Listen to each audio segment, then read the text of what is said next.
we discussed the freemium model, and I wish I could remember the brand that we were talking about, but somehow, the model of your business has come up a lot through the shows over the year, and I even just happened to be reading an article about how effective sampling is as a way, and this was written from a retail standpoint, how effective sampling was.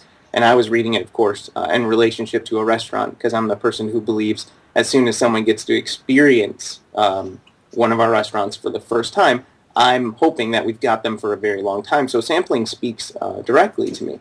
And what I'm curious about, Chris, is if you see the concept of freemium and sampling in a similar way, or if you feel differently now about freemium and that model than maybe we did at the beginning of 2011.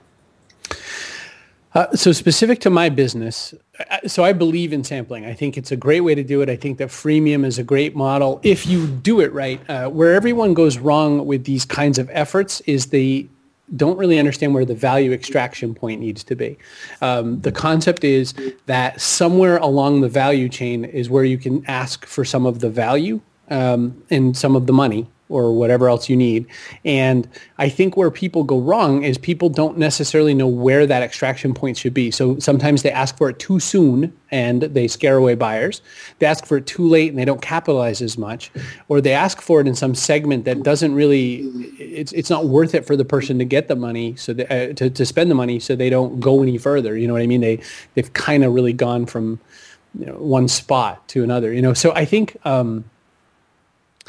the model works really well, and I think that it's the only other risk is that if you work on a lot of smaller ticket freemium type projects, then you need volume to make the sale. So in making your business concepts, you have to understand, what the goals are. I mean, one of the things you and I talked about in restauranting was the fact that dessert doesn't have a really high margin in it. And so one of the goals is maybe don't push dessert because turning over tables will get you more margin and whatnot. People don't think that way. I mean, they think, well, I'm a restaurant. Of course I should have dessert. But you did.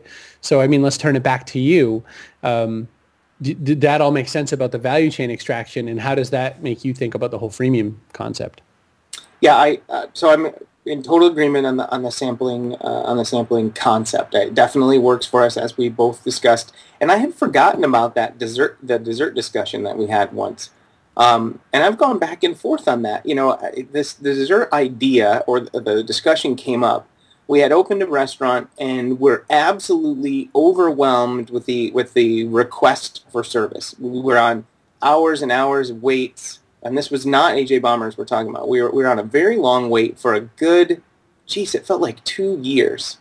And all of a sudden, you found yourself manipulating parts of the machine to make that experience either go faster or be able to serve more people. And I think what happened to me was I may have even gotten away from remembering what our core purpose was and how much what we do is about experience. And I got caught up in, well, if I don't sell dessert, and you're right, dessert as a rule is not, there's a rule in the restaurant business where you're meeting a certain number of food cost as an average in general.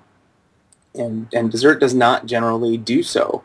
And it does keep people at their tables longer. But I think what we discovered is it's a component of the entire experience, and you've got to find a way to improve your business in other parts. I'm sure that's not the answer that you thought that I was going to provide, but now that I look back at that,